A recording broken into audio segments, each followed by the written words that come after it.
ó yẹ kó jó, ó yẹ kó yọ̀, ó yẹ kó jó, ó yẹ kó dànsá.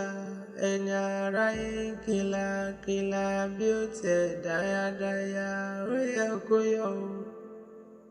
Happy birthday to you, Olúwabùnmi Àjọkẹ́ tí ń sọjọ́ bí lónìí, kóríjẹ́ òpẹ́ láyé. Ó ti sọdún èyí náà, kóríjẹ́ òpẹ́ láyé, ó mọ̀ ṣe apá rẹ̀ ó sì mọ̀ ká. Olódùmarè oníjórí rẹ̀ ó burú. Mo ló yẹ kó jó, Olúwabùnmi Àjọkẹ́ ó yẹ kó yọ̀. Ẹni ara ẹ pa tí ó kú, ó yẹ kó yọ̀. Happy birthday to you, Olúwabùnmi Àjọkẹ́. Ìgbà ọdún ọdún.